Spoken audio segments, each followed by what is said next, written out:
Hello, everybody. Welcome back to the show.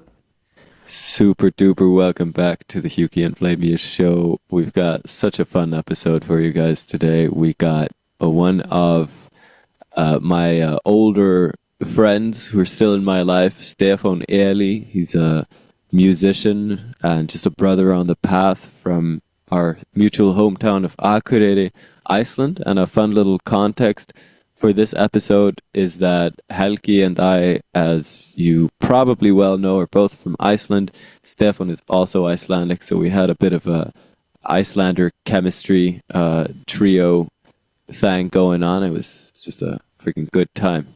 He's our first Icelandic guest. Yeah, it's a funny experience switching to English for the broader audience of it. When obviously it would be if we weren't recording, we'd be speaking Icelandic clearly. But I think the end result is very well, something to be proud of. So I really look forward to hearing what you guys think about this episode. I explain a little bit more about our relationship and how we met and some adventures we've had together, and Helke and Stefan go over some of their mutual stories, their shared memories as well. So without further ado, we give you Stefán Elí.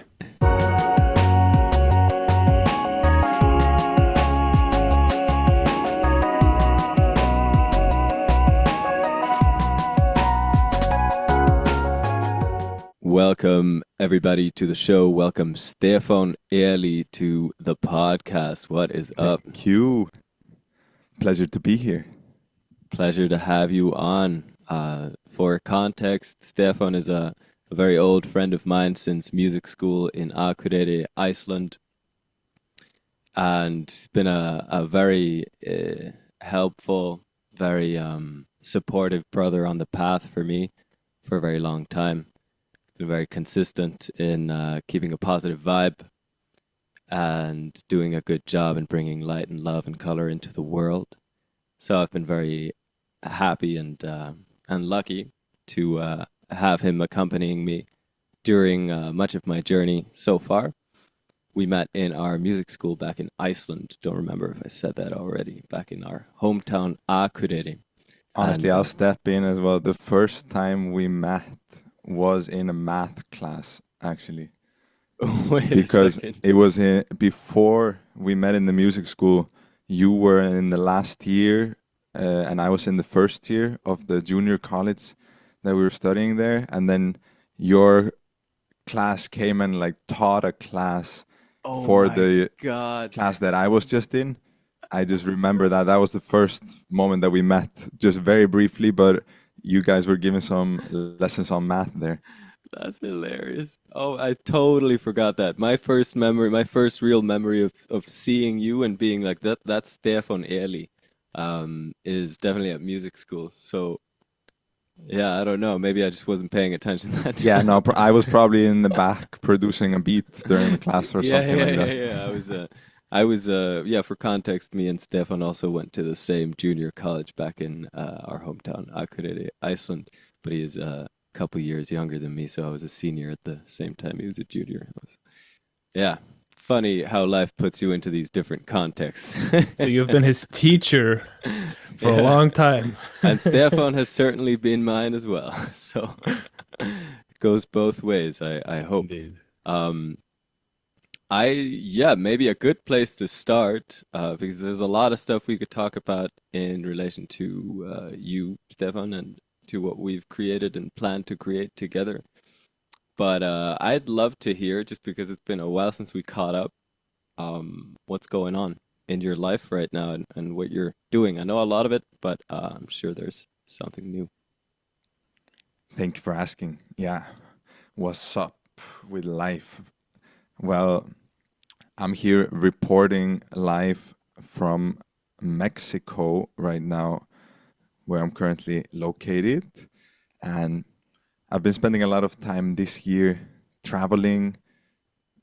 I started the year off in Iceland and then went to Guatemala after that. Then I traveled to Canada. I went to California. Then most recently I was in Peru before then arriving here in Mexico. And there's been, of course, a thread of musical creations weaving throughout that entire process. A lot of nice collaborations. We have the guitar. We just bought a guitar in Peru, a new one that we've been recording here now. Me and my partner Esha have been recording a new song just recently that's acoustic. And I was reflecting on yesterday just the fact of how throughout my whole journey of music, I've always swayed back and forth between the more energetic, like hip hop, trap, electronic music, and then back into the acoustic, just slow, simple, and like Soft, deep, mellow, sad boy.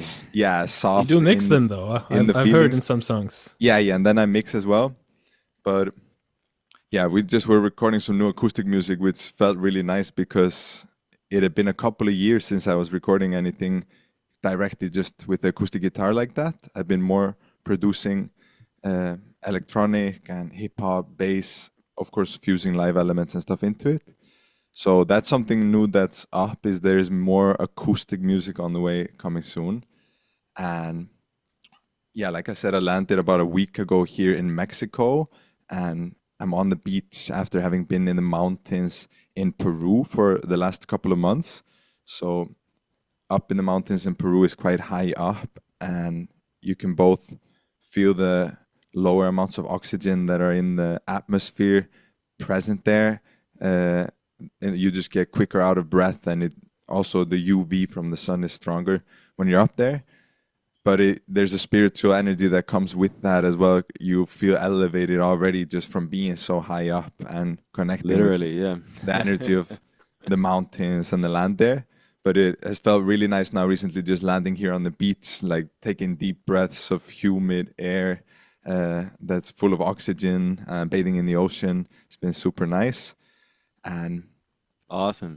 yeah, so that's what's up. Planning to be here for about a month and a half more before then heading to Guatemala to finish off the year. Right, and you'll be doing a ceremony over there, if I'm not mistaken. I'm doing a retreat. Yeah, I'm doing a retreat in is the word I was February. looking for.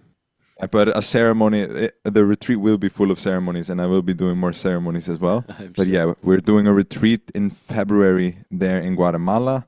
So there's already people that's going to be coming from Iceland directly over to Guatemala there to come through for the retreat. And then there's also a festival that is happening on the solstice there in Eagle's Nest. Solstice festival that I'm going to be performing as well. Awesome. So around Christmas then. Yeah. What's So involved in the that's what's retreat? up. So the retreat is called Blessings Upon Blessings Retreat. And basically High luxury everybody, stuff.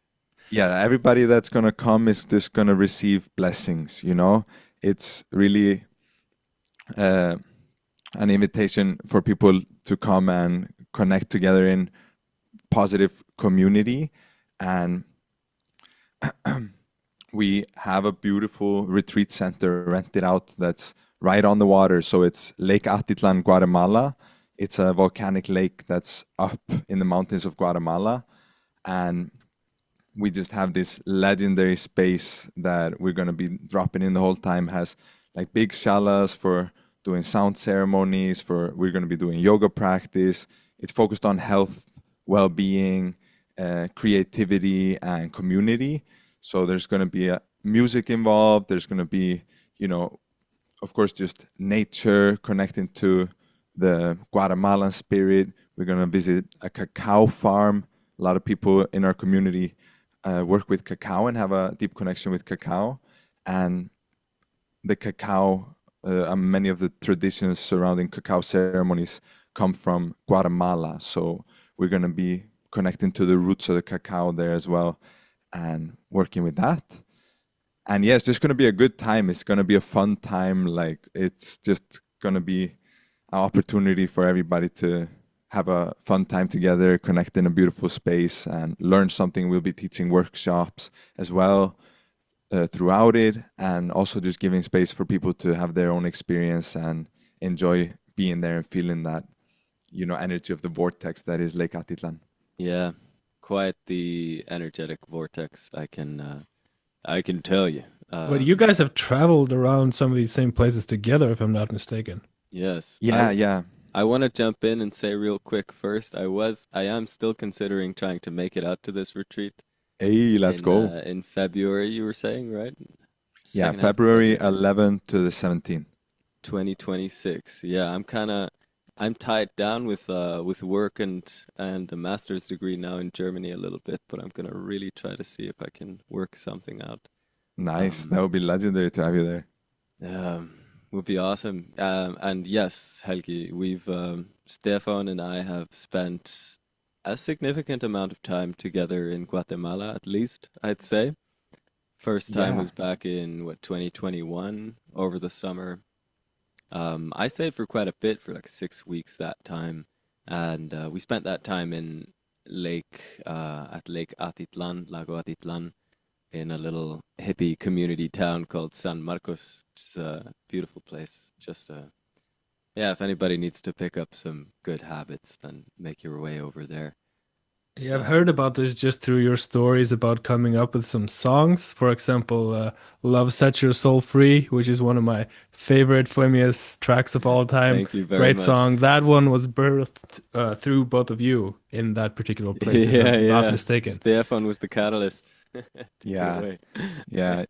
I had this exploration that I was going through on the guitar and trying out some different notes that felt very dissonant, but I just was asking to me, is there a way that we can somehow make this sound good? I had a chord, I think, that I came in with, and it just didn't sound, it like sounded very dissonant. So he came through and created that progression around it.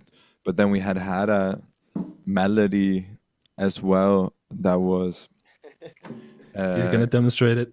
yeah, we had a different lyric going on. It was "Blessed May the Boys Be," Right. and that's how we were originally singing it. Blessed may the boys be. I prefer that. You And need to recreate it. We need to write some new verses then. No, You're I just drowning I under your guitar. It's very congested over there. really, yeah, I'm quite crammed here from the back of the couch now, but I hope you can hear the guitar. This is the chord that Stefan pulled out.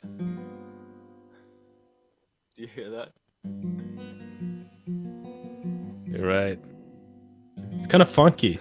I kind of Yeah, dig it on its own. and he was lying on his bed over there. We were sharing a room in what we call the Golden Palace. It was quite an epic space to stay in. was it there? Wasn't it when we were at the other house at Ian's house there, or because we were? I thought it was when we were in Pasacap. Might be. Okay, my memory at least is that we were lying on our beds in our room, and you were lying down on yours with the guitar. Yeah, Maybe I'm wrong about that part, but anyway, I remember you it looking could at be. me. We were there at least together. Yeah. I remember you looking at me with a guitar and just fingering this chord and playing it. And you were like, Timmy, can we make something happen with this? Does it make sense theoretically to do something with this? And I put it into this chord progression right here.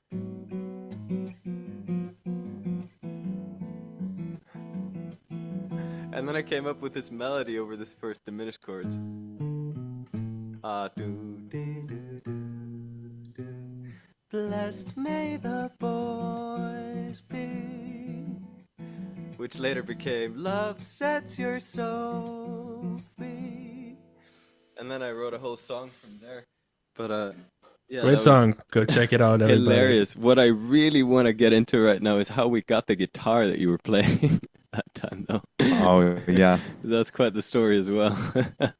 Well, I had been traveling before that. I had a guitar, and then it just had kind of broken down the guitar. I've been traveling with it, and it wasn't really good from the start. And so I ended up having to get rid of it. And then I didn't have any guitar, and I knew I needed one, but I wasn't really taking action on making it happen. Yeah, so this Then is when you were you- traveling before I came and joined you in Guatemala. Yeah, exactly. And then you arrived in Guatemala, and we're sitting there together, and we just realize together in the same moment so clearly it doesn't make any sense that we're here together and we don't have a guitar.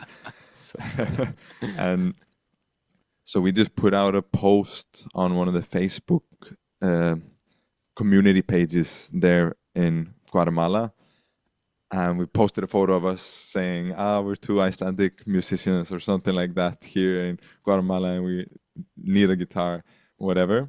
Mm. And then, yeah, this homie just comments there, offering us to just come through to his place and check out that he might have something for us there. And we travel We a couple traveled of towns. by tuk-tuk. Yeah, by tuk-tuk. That's It was quite a sketchy ride going towards the end, I felt, Yeah, because yeah. we were kind of in this mountain roads, and then it turned into a more of a narrow road on a kind of a cliff edge For anybody who's the not last part. familiar with what a tuk-tuk is, it's like this tiny three-wheeled vehicle with a one seat in the front, that's where the driver sits, and then two seats in the back, and then you can clap out like two more seats from the back seats, so you can have people sitting on the outsides of the back seats a little bit. It's the And most gangster looking vehicle on the planet, and there's no basically. doors. It's just open. Basically, You yeah. just it's and there were these, down to I'm sure like 14-year-old guys. At least I remember distinctly meeting one who was 16 or something. They were really young, some of There them. was one time I was riding with one, he was 9. No. Yeah. Oh my God. Okay, anyway, so we make it by tuk-tuk, this very sketchy road. And we arrive at a villa, this huge villa, owned by this Belgian millionaire who he was the guy who invited us over to check out his guitars, and we found out he was apparently extremely rich, and he was just like, showed us his guitar collection and allowed us to keep one. Yeah. For free. It's just Yeah. like we literally brought like a bar of chocolate and some, I can't remember, like a bar of chocolate and one more thing or something, and we're just like, take this in exchange. So we were gifted a guitar by a Belgian millionaire with this lakeside villa he had. Was so crazy. It was an incredible trip. So, Yeah, we got really blessed, and then that guitar had a lot of music channel through it yeah, since then. true. Is it still with us? Yeah, it's still with me in Iceland, but it's Right. kind of got that one also had traveled a lot, because later on I brought that one all the way over to Bali and traveled with it quite a lot, and it just kind of got like humidified and back and forth in like dry and humid like so many Yeah. times, so the neck is a little bit not in optimal form, but I tried to save it a little bit in Iceland, but it was starting to kind of give up. Apparently, Iceland is harsh on guitars. I've had this problem many times because of Definitely. the humidity levels. They're like they do tend to shrink the wood, and yeah, it causes trouble. Yeah, Yeah, humidity in Iceland is just between 10 and 20% is what I heard. And like you want optimally to be around 80 for the wooden instruments, I believe. Correct me if I'm wrong. So at least Iceland's pretty freaking dry is what I'm saying. yeah, I can feel like I have eczema, like light eczema. I'm not allergic to anything, but I get dry skin, and I always notice it when I go back home. Like it's the dry air doesn't quite resonate with my skin. I get a little rashy. Yeah, I've heard some people that travel here say that this island is not made for humans. It was Yeah. used for, prisoners. We're Dude, gonna ship you up to this something icy rock. something I really want to get into because we got Stefan over here is this idea he took. I think you brought this up with me. You introduced me to this idea, Stefan, that we must have done some kind of bad karmic thing in a previous life to have been born on the edge of the world in a freezing, dark, cold Ireland. You didn't phrase it like that, but you were like, okay, just looking at the data, this is clearly not optimal for humans. So I wonder, Or guitars. yeah. And humans with guitars, my God. It's funny that humans migrated all the way up there. Well, yeah, I'd say, on the flip side, you would have to do some really good karmic thing as well to be born in Iceland, because I think Yeah. there's a lot of True. blessings that come with it as well. But yeah, I do remember when we were talking about it at some point, just the fact of growing up there, you find it normal that during the winters it's only a few hours of daylight and so cold and snowy and everything, and that's just what you grow up with. And then traveling, you realize that that's not everywhere in the world. And yeah, just feeling the difference. Like right now, I'm in Mexico, feels completely different for how inspired I feel. I notice for movement and stretching versus if I'm cold, like in the winter in Iceland, I can feel more inspired to just be like in a lot of layers and not as much movement. But yeah, I think on another energetic level, there's a lot of good things that come from being born in Iceland. I'm curious, did you ever meet this guy Tryggvi Hansen? Uh, Tryggvi Hansen, he does the middle splits and stuff like that? I don't Or know. He's the guy who basically said fuck you to society and just went and built his own tent cabin thing in the woods close to Rauðavatn, I believe, on the way to Hedmark. And he just lived in this tent cabin type thing for years, like through Icelandic winters. Like you could see footage of him, some interviews during winters, just in like layers and layers of wool sweaters. And he just lived like a full-on Santa Claus in the forests, not heated. I mean, he chopped wood to heat it at certain Helge, I've times. never heard of this. When was this? no, I don't think I've heard of him either. I mean, he doesn't do this anymore. He did this for a few years. Very impressively managed to do this for a few winters, like which is brutal in Iceland. Like it's not properly insulated. It's not, electrically heated. So, it's a very impressive feat to have accomplished this. But you can find some videos of him, Tryggvi Hansen í tjaldinu, which means Tryggvi Hansen in the tent. There's some news station who took an interview with him. But it was really interesting to go and visit this guy because it's a fantasy that a lot of hippies have. Like, oh, I just want to retreat from society and live in the forest. And he just went ahead and did that in Iceland. Um, I'm sure you can get away with it a little easier in other yes, parts of the world. yeah,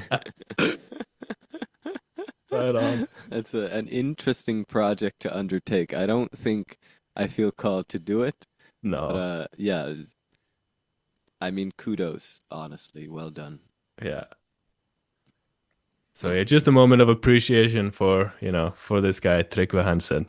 Tryggvi Hansen, thank you. On a very different note, Stefan, how is everything going with Sacred Swag right now? I wanted an update on that as well. Great question.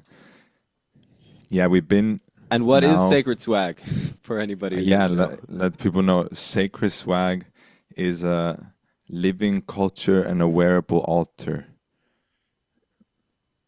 Aho, that's a good and one. it's our clothing brand where we design visionary artworks and then we put them on fire clothes.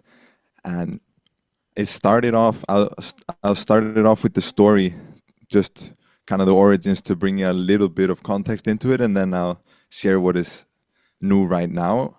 So originally, I paint. I uh, do artwork that I paint, and then I started at some point after a few years of working with that, realizing that I needed to put it on clothes.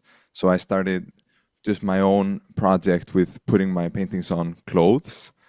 And then also I do digital design artworks for cover arts that I've done for myself, loads, and I started putting them on the clothes as well. And then earlier this year, I met my partner Esha, where we connected together and started expanding the brand because she's an artist as well. And so we started both putting our different designs on clothes, and then came with the rebrand of Sacred Swag. That's when it was birthed, Sacred Swag. And from that, we started expanding the web shop. We have sacredswag.co for people that want to check it out. And not only offering now our own designs that we put out, but we also recently started releasing merch lines for other artists.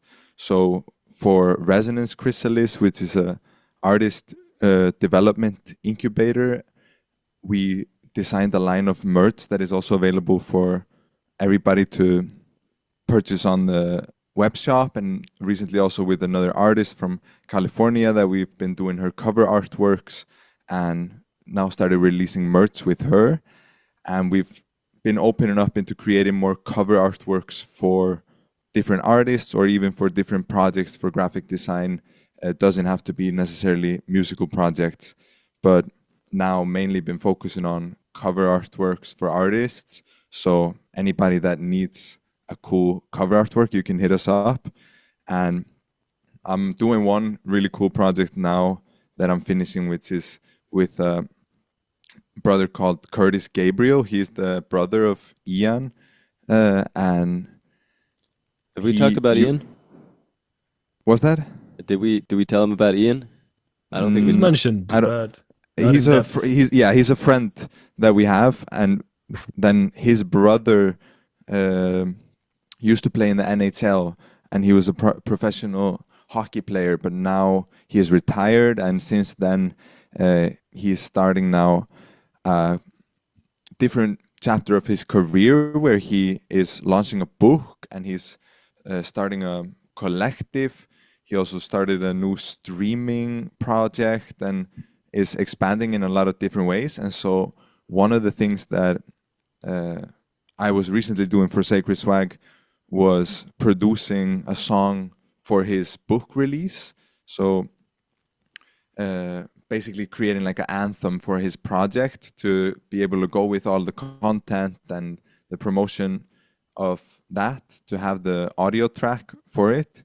And then also I'm designing the cover artwork for the song when it releases as a single on its own.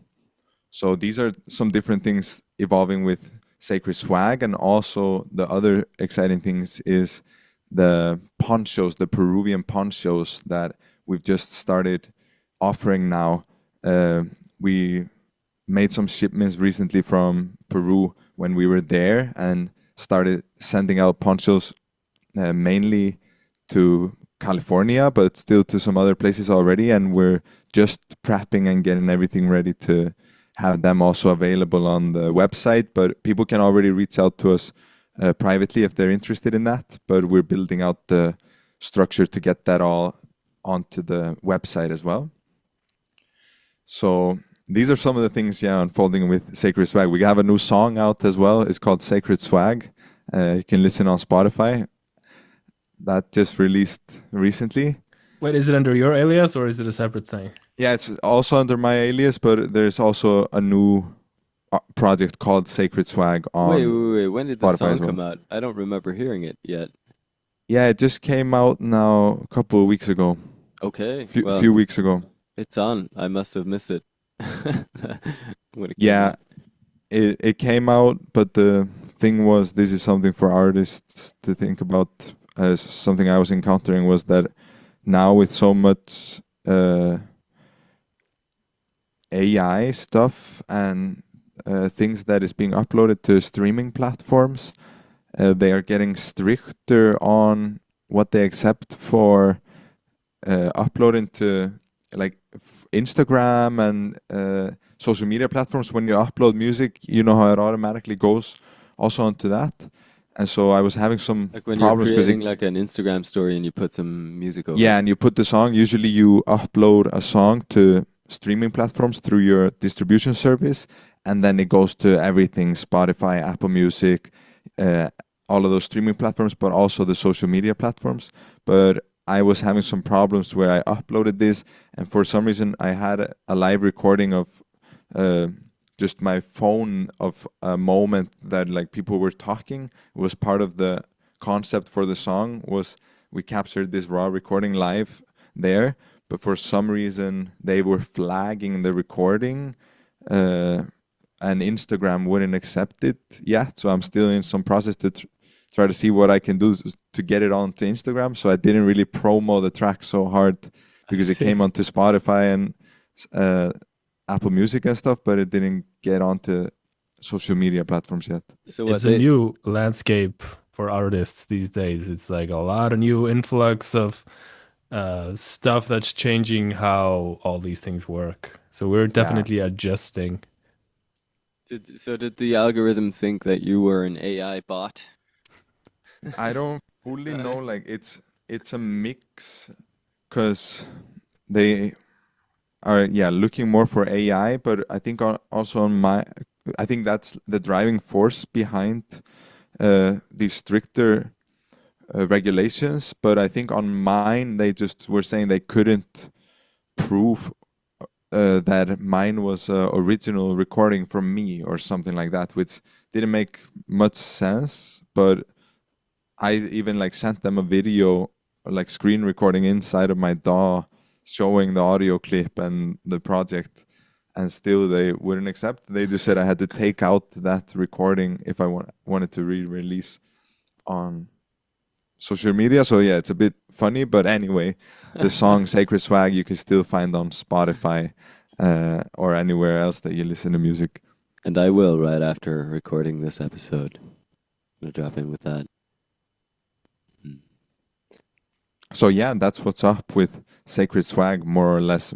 Some more things that we're masterminding behind the scenes and cool things on the horizon. But yeah, that's more or less the freshest update. It's an all-encompassing project, I can tell. You're, it's a multi-dimensional thing. It's a personal brand, yo. Yeah. Yes.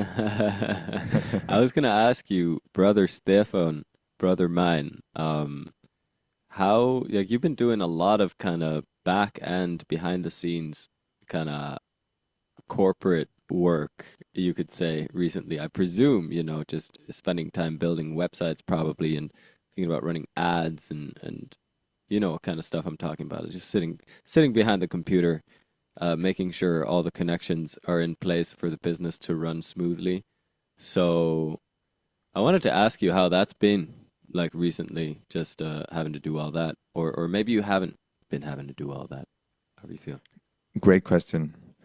Well, I feel like in my life there came a certain point where I realized I wanted to take full responsibility as well for my art and my creative work to be successful. And I realized that in today's age, there's a lot of opportunity that can be created from being intentional with the systems that you create around the way that you share your art and your work with the world.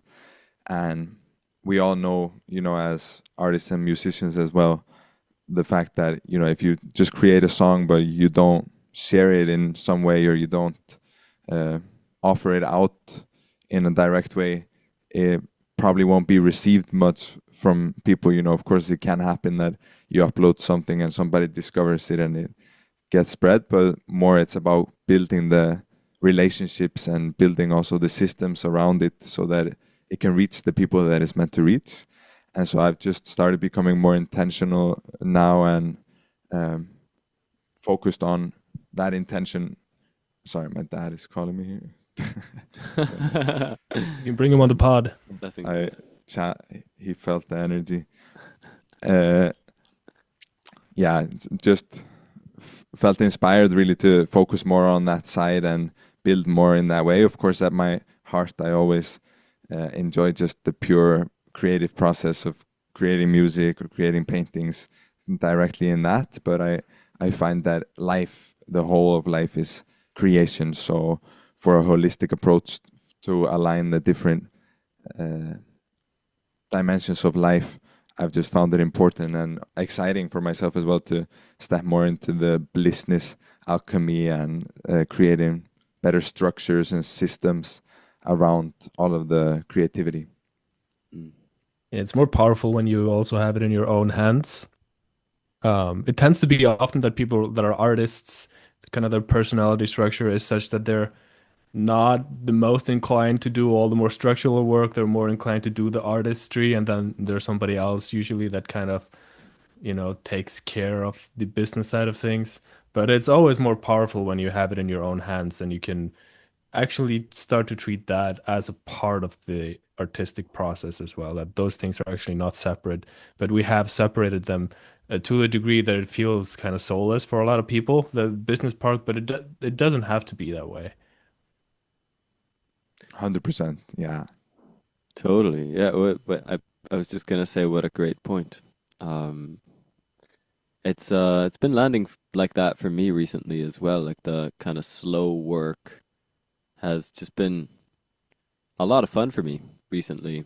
Just sitting down at the desk, designing a new meta ads campaign for the online songwriting community. Me and Jess, my business partner in the US, are running, and studying up on how ads work and um, all this kind of stuff that I would have just ran from like uh, like the devil a couple years ago. Just all of a sudden seems so attractive just to sit down and have a really chill time with myself where I just um, yeah, I've started being able to kind of see work as chill a little bit more and chill as work. It's not like I think there's a big misconception in most people that when you're working, you can't be relaxed. Like working is strenuous and hard and it takes your energy away.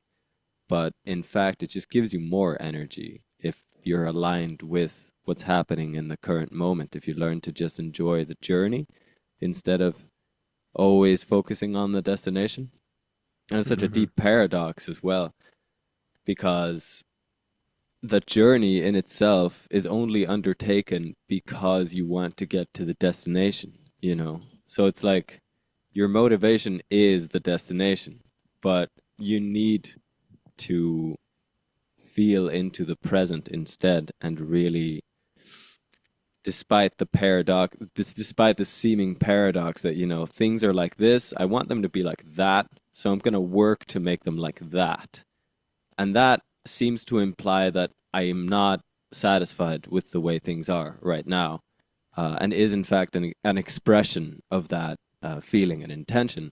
But then you, at the same time, somehow um, enjoy the present moment for exactly what it is, and feel satisfied with it. So yeah, it's always never takes long for the deeper wisdom to come out of us when we sit down, eh? This is Yeah, it brings me back to some talk from Alan Watts when he talks about work and play. That's very much, I think it's called work as play, and he's just talking about how we compartmentalize these different parts of life. Like you have work and you have play or relaxation, and they're not supposed to intersect, but in reality, like they don't need to be so firmly distinct in that way. yeah, totally. And you get your best work done when it feels like play, when it feels when you're enjoying it, essentially. Right. You And it's always so paradoxical when you see people that are like going into the workaholism. Uh, like in the end, if you look at the whole equation, like they're gonna get less done because the body keeps the score and your yeah. body is going to intervene at some point and tell you, hey buddy, like if you're not gonna stop, I'm gonna stop for you. Yeah, yeah. You need to. That's actually brings me into that's just happened to me actually, because I've been very productive recently, just getting up and after it most days, every day, all day, and been working a lot, been teaching music, making music, been studying music, and playing gigs, rehearsing for gigs. It's just flying to the US next week for a gig in Phoenix, Arizona, Oh yeah, over nice. Oktoberfest. Yeah. So there's a lot of stuff going on right now, and I'm feeling good about it. It's like turning into a therapy session. I'm feeling good about it, but then the relationship with my dad. No, I'm feeling good about it. But I also realize simultaneously that if I were to drop the ball right now, shit would hit the fan. You know, I've got so many commitments, and if I don't keep working really hard, if I don't keep, I don't know, working hard is not my favorite phrase for it. But if I don't keep all the balls in the air, to use a juggling simile, um, then they're all going to fall on the ground, and they're all actually eggs, so they're all going to break. So I've been feeling kind of nervous about this productive streak of mine just kind of suddenly, all of a sudden, without warning, just ending. And my whole, Yeah. I This just is don't. very interesting because I was just listening to a Leo Gura video about fear and what fear is. And basically, he said fear is resistance to future experience. And the way to tackle fear is to actually become okay with and accept the worst case scenario and Mm, just make peace with that. And in like, even though you are not going for that, just by doing that, you take the teeth out of the fear, if that makes any sense. So actually becoming okay with the fact and imagining the fact what happens if you drop all the balls and they all break, and then okay, you know. yeah, yeah, it is in fact not that bad if that were to happen. Anyway, I was gonna caveat into the fact that I've been. Sorry, Stefan, go for it. All good. I was just gonna say, I think the work that you're doing, what you're building, even though if you would slow down for a little bit, it wouldn't necessarily mean that everything would have to break apart. I think that comes back down to the systems as well. If you can create things that even if you take a bit of time away, you can come back to it. Yeah. I think you've been building a lot of that, so I wouldn't see it all breaking on the ground, even if that were to happen. Thank you, brother. Thank you. But yeah, what made me think of this was the fact that I got I did have some suboptimal sleeping habits, let's say, during these recent weeks of working a lot, being very productive and really enjoying it. But I've been sleeping badly and little. And eventually now, last Sunday we're How much recording this. coffee you drinking, bro? Oh, I let me tell 2 cups a day normally, but right now nothing at all. I've been sick for Oh, the no. last 3 days. My body went, okay, okay, dude, it's time. Slow the fuck down. Um, so we're recording this Sunday, and I started feeling it Thursday, but I went for a jog, went to work, woke up the next day, and that's when I was like, all right, time to take the day off, I think. And so I fasted and basically just watched YouTube videos for the entire day. And then Saturday, I did the same thing, and it's Sunday now, and I still haven't eaten a thing actually. I'm now almost 70 hours fasted. I wanted to Oh say that yeah, at some nice. point in this conversation because I might be a little out of it at times. It's an interesting state to be in, the fasting state. It's quite underrated, I'd say. It's we could use some more of that Yeah, because that's yeah, another That's way to give cool. your body a break because like we're constantly feeding ourselves stuff, not just in terms of food, but information and stimulation. yeah, And in order to process all that stuff, we actually need breaks. This is why we need sleep. Um, so like fasting, not just in terms of food, but in terms of stimulation, thinking even. yeah. Um, Giving ourselves breaks from that stuff is just enormously helpful and yeah, needed, I'd say. Yeah, I certainly needed it right now. I'm feeling a lot better as well. Uh, Nice. Did you feel any urges to eat during the time, or you felt chill with it? I'm, yeah, mostly chill with it right now. I mean, I've cheated kind of. Like it's a bit of a juice fast. I've been drinking water with some ginger shots and lemon juice as well and quite a bit of cacao, like 2 to 3 cups of cacao, so upwards of like 40 or 60 grams of ceremonial cacao a day with some honey in it as well. So I've been consuming calories, um, but yeah, I haven't eaten any solid food. And yeah, I mean, yes, I have had the urge to eat, but I've reached the state now on the third day where I'm kind of over the wall a little bit. And it's a really funny state to be in. I Yeah. kind of feel like I just my mind feels so clear right now. At the same time as I sometimes feel a lack of energy, of course, but my mind generally feels incredibly clear. I thought about saying this just before because I was experiencing this so clearly just before recording this episode that my mind is like, that feeling that you get when somebody's just shot Hapé up your nose.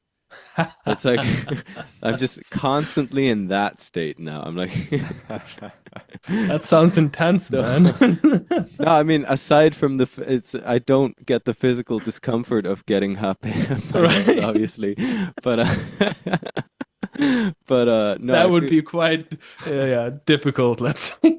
I feel similarly grounded. Right. Uh, Awesome. so yeah, like now if I think about eating food, it's like but that would take me out of this state. I like this state. You Um, can become a breatharian. Have you heard of this? breath, no. Apparently, this is a movement. Like, I don't know how this is a movement, but it's like people that believe you can just basically feed off of uh, sunlight and spiritual energy, and then some people have died by Oh, attempting it's this. yeah, I've heard of that. Yeah, I don't personally buy that this is possible. Yeah, Uh, wow. Shall we get into a conversation of what is possible? all right. Yeah, I Since mean, we got Stefan, my Miss. mind is open right here, but let's say I'm highly skeptical about this proposition over I'm here. gonna jump on that one, Stefan. Yeah, well, I think it's possible for sure. I I'd say, a lot of the ascended master uh, figures and high level yogis as well have definitely displayed the potential of being able to live without consumption of food necessarily. I think it definitely can be dangerous to try to attempt it without the right preparation or uh, the right alignment. And I think, yeah, it has to be a very specific calling if you're going to go so deep into it. But on my heart, I definitely believe that there is the potential of doing that. I think a lot of people do more, longer extended, maybe water fasts and then dry fasts as well. But to go full into breatharian, I think is very rare. Um, I cannot say for sure. I never met a person uh, like in the flesh myself that was claiming to only breathe and live off sunlight. But I still feel on my side that is definitely some people that are doing it. Have you read Autobiography of a Yogi, Paramahansa Yogananda? You asking Helge? No, I'm asking you. Me? Yeah. I thought so. So I've there's a story that stands out to me in that book, and there's a lot of kind of miracles described in that book in this auto. Well, yeah, it's called that Autobiography of a Yogi. For anybody who's not familiar with it, is a book written by Paramahansa Yogananda. I don't remember his name before he took up that name, but that's his monk name. You remember it, Stefan? Yeah, that's more or less the name that he's just known by 100%. He had another name in childhood, but yeah, that's the common name. And he was born, I believe, in 1800 something, probably latter half of that century, and then lived to travel to. He was in India, and he lived to travel to the U.S. and spread the yogic message over there. It was one of the earliest. It was like a month journey or something, however long it took to travel across half the world at that time, in the early 20th century, sorry. And he describes a lot of miracles performed by Indian saints when he's growing up, and he tells the whole story of how just self-realization and God was very clearly to him the highest purpose of life, and he didn't want to go in any other direction than just becoming a monk.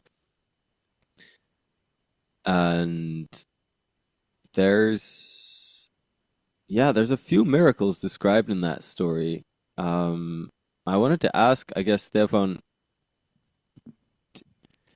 when you read that kind of stuff, does it not even prick you like a little bit? Like, ooh, that's kind of unbelievable. Like the story where they run after the guy and they chop off his hand, and he's like, "Oh, it's fine." And he picks up his arm and he puts it back in its socket and walks away. Uh, like those kinds of miracles. Like, because I was raised as too much of an atheist to not prick up at that just a little bit. I think it's healthy, just by the way, to prick up at that stuff. Just for the record. Yeah. I think anything is possible. I think the world is far more mysterious than most of us believe it to be. So I don't personally get surprised on hearing things like this. I feel like I've had personal experiences that have revealed the fact that there's a lot more to reality and to consciousness than what we commonly are taught and believe as human beings here on planet Earth in this way. So I personally just believe that there's so much more that cannot be easily understood or rationally comprehended by the mind necessarily, but that doesn't close off the possibility of that existing or that experience being a reality. Yeah. Yeah, so I want to give a little context at this point and just tell everybody how it is with me and my spiritual path, because you were pretty much the person who initiated me on that, Stefan. You and our mutual brother and friend and spiritual warrior, Ivan Mentes, great friend of ours back in Iceland. He's living in our hometown over there right now. Looking forward to seeing him next Christmas. Go back to the fam. Yeah, I'm too fasted, guys. What was I saying? You're talking about your spiritual journey. Right. And we're speaking about miracles and stuff And like that. so I just wanted to give the context that I was raised as a total atheist, as I say, at Helke as well. And what it took for me to kind of have my mind opened up to these more spiritual ideas, which I was very, very, very, very, very close to up until my late teenage years, was just seeing Stefan and Ivan, these two great friends of mine that I'd made quite recently. We met around like our late teenage years, around 17, 18, 19, 20 perhaps it was. Don't remember. Anyway, just seeing you two taking on every challenge and really seeing your limiting beliefs for what they were, and seemingly not really fearing anything, or when you felt fear, you went and faced it anyway. I remember a lot of occasions. For example, you remember when we were climbing inside that cave in Mivat, inside that crevasse, and it's like this. Have you ever been to Mivat, Helge? You've been to this crevasse that I'm talking about? Wait, where is Mivat on the island again? This is I know the name, but southerner. I cannot remember exactly. Yeah. Is it in Akureyri, you say? No. Okay. It's about an hour. No, it's less than an hour's drive. Or is it an hour and a half? Anyway, it's up north as well in Iceland, not too far away from Akureyri. And there's a crevasse there that you're not really supposed to be. You're not. Only the locals know where it is. And I had a girlfriend from the area for a while, and she showed me this place. And apparently it's not something you're like. It's this is confidential information where this crevasse is to be found. But anyway, you have to walk off the road for a bit, and then you climb into it. And it's a bit of a sketchy climb into it, and it's this really narrow crevasse with hot spring water on the bottom.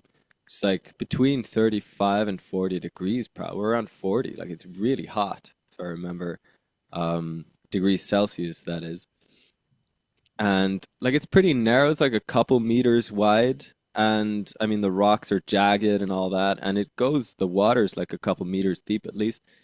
And you can swim for quite a, I don't know how to estimate, a couple 100 meters perhaps.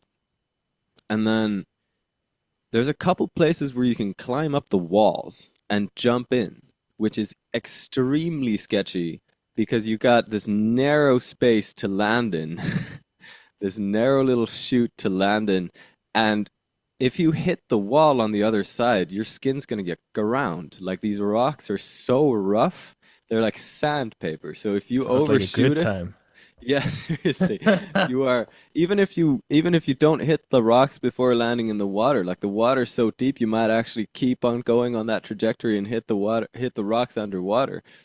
Um so we were doing that naturally when we were swimming around there together. But there was this one spot we kept kind of daring each other to go higher and higher. There was this one spot where there were a few ledges you could jump off, and they were each higher than the one before. And there was one where there was too much sketch involved for me to climb out.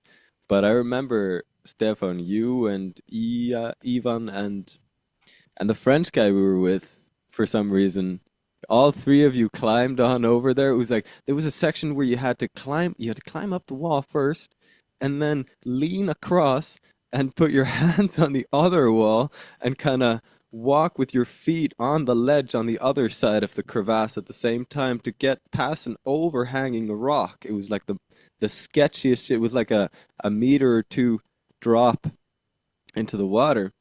I was Yeah, and then you had to jump from a rock up there. And that was probably like a, what do you say, 3 meter jump or something? Yeah, I don't Is know. It was quite high. I remember anyway, the point I was making is damn, I was like, these guys are fucking courageous. They are doing something right in life. Um, they apparently don't fear any challenge. I must learn something from them. They have something that I don't have. And that was really the only thing that could have ever initiated me onto a spiritual path of any kind because I was so close to it. And just because of kind of gently being eased into it by you guys, having my skepticism slowly massaged out of me through many conversations. Yeah. So I want to say gratitude for that, brother.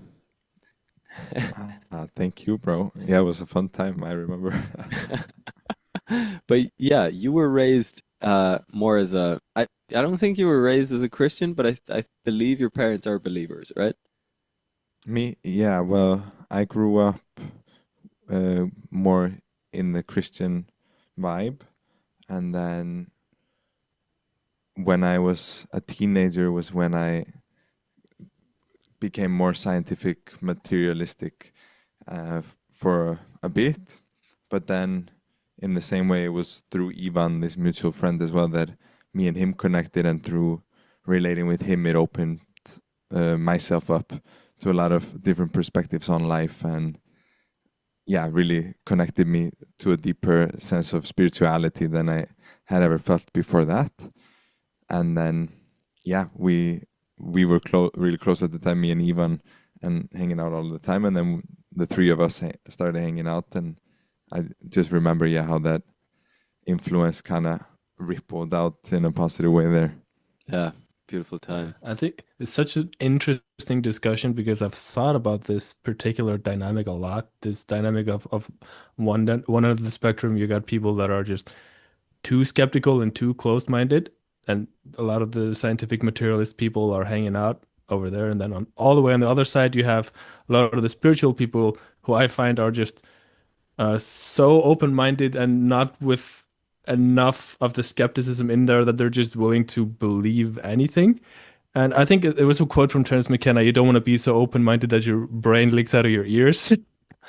Uh, I think there is some kind of a balance to be struck here of like there's a lot of value to be learned from the scientifically minded people about thinking critically and thinking for yourself and dissecting things and trying to understand. And because there's just a lot of bullshit and a lot of people trying to get money out of you from selling you some shit. So it's like it's it's there's a balance to be struck here, I find. That's my view on the topic. Yeah, 100%. I totally agree on that. Yeah. I was gonna say, I was expecting a stronger response from you, Stefan, on that one. I was We're gonna in jump in. complete Yeah. agreement. I mean, I think like a lot of the stuff, like the miracle stuff I hear, it does prick up my skeptic lenses. I can believe, for example, the Ram Dass story where he goes to Maharaji and he's able to read his mind. That kind of stuff I can definitely get behind. I've experienced telepathy in the past, but when it comes to stuff like that, I feel like the physical plane we exist in largely operates according to certain rules, and stuff that breaks the laws of physics, that's kind of stuff, okay, like I'm always open-minded. Like if I see it, then okay, I'll believe it. But I don't really believe that I can, through my own spiritual powers, jump out the window and just fly. Reality is gonna hit you in the face if you do attempt some of this stuff, I feel. So my response to that would be like I wouldn't try it myself, but I'm open to the possibility of being of their of a state where I would be able to do that. Um, like I'm open to believing it. Instead of what I was before, which is I mean I guess you could say I'm agnostic to it. Whereas before I was atheistic. And the distinction for me is definitely very important because what I've found is that what you choose to believe really just becomes your reality. Um, and you can shape your reality a lot through your beliefs. So, I think that's true to some degree. Like, yeah, that my view is I don't buy that people can physically fly and jump out the window. But as I say, I'm always open-minded to the possibility. I've never seen it. I don't really buy it, but if I see somebody doing it, then I'm gonna surrender to the fact that this is possible. But let's say I don't expect to see that happening, but who I think knows? in my heart of hearts, I probably am on the same page. But like, there's a part of me that's like, no, man, come on.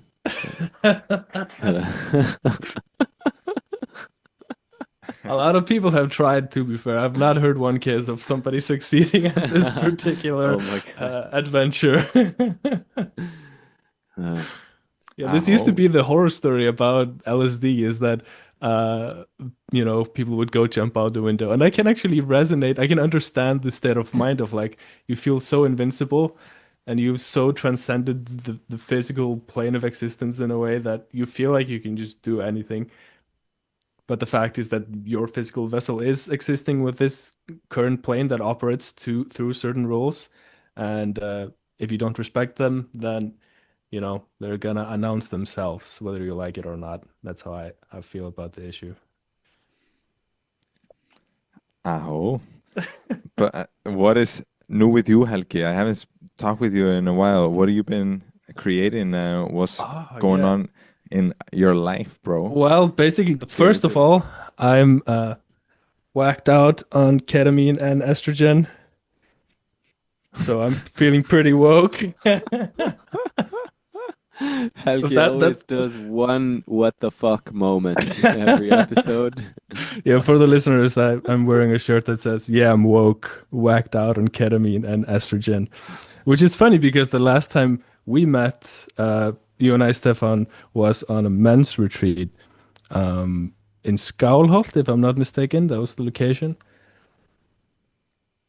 Yeah, I can. I think so. I can't remember. It was my only time being there. right? But yeah, I had a very intense process through that journey.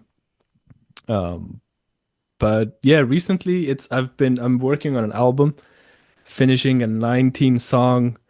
It's been such a long project, and it's a very interesting, different deviation from my normal work. Um, it's uh, it's much more raw because in the past I've been very much of a perfectionist when it comes to producing music, like getting in there, really obsessing about every detail. And I found a lot of value. I really do respect that state of mind of really caring about every single detail and wanting to create almost this kind of masterpiece mindset of like you want to do the absolute best you can to make the best product. Or product is not the best word, but the the best piece of art you can make. And in this one, it's I've been exploring a different state of mind that is more relaxed about it. And it doesn't matter if things are not perfect. And that reflects on the sound. It's more lo-fi, it's more dirty, it's got more hip-hop influences, getting some rappers on there. My favorite Icelandic rapper, Grill, he's coming on a song. Dane Curley, our last guest from the podcast, also Timmy Flammeus, he's coming on a song as well. So it's yeah, it's a big project and it's almost finished, but it's I find sometimes working on an album, a long album, it's kind of like running a marathon. You got all the creative juice at first, but then after you've been with it for a while, you kind of have to push yourself to finish the last few meters. Because yeah, it's so much more easy to work on a song when it's very fresh and you've just started it. But then when you've heard it 100 times, like that's when experience has to kick in and you're gonna know how to navigate that. So that's kind of I'm really managing to push through the last few meters. So like yeah, it's just coming. So yeah, Nice. that's I'm been excited it. to hear it. Yeah, man. It's Mm. gonna be fun. I think people are gonna like it. It's very different, but it's good stuff. Yeah, the collaboration song that I'm on that album is the intro jingle that listeners heard at the beginning of this It's a episode. In very fact, fun, friendly song, I'd say. I think people are yeah, gonna dig that one. it's a But it was lighthearted one. very difficult to make, actually. You Yeah, have that as the intro of the podcast. yeah. Yeah, It's not out yet, so we're kind of cheating a little bit. yeah. Well, we make up the rules. It's our own music over Heck yeah. here. But Stefan, what is your what would be your response to what Helke just said about like finishing the album? We worked on some music together, and it's always gone quite smoothly. Um, And we still got to finish that track that we started in the summertime yeah, there. I was really feeling he was almost talking about that just straight up. Yeah. Yeah, I'm a voice Yeah, for your subconsciouses. Apparently, that track is a banger, yo. It needs to drop. 100%. Yeah, no, I totally agree with that. There's an element of inspiration that will drive you forward in the beginning to start creating, but then there is that spirit of devotion that often has Yeah. to be present to be able to see it through and to deliver it finished and share with the world. And it just makes me think of this book that was written by a visionary artist called Alex Gray. I think you guys Oh are yeah, we maybe spoke about him on the last Yeah, podcast. Our talked last about him a guest was lot. actually collaborating with him on a song. Oh, cool. Nice. So yeah, he put out a book called The Mission of Art. And in that he spoke about the stages of the creative process and how important it is to honor all the stages. And so he broke it down into the initial stage, which is the spark of inspiration, where an idea comes in and something opens up for a song or a painting or whatever creative idea, the spark.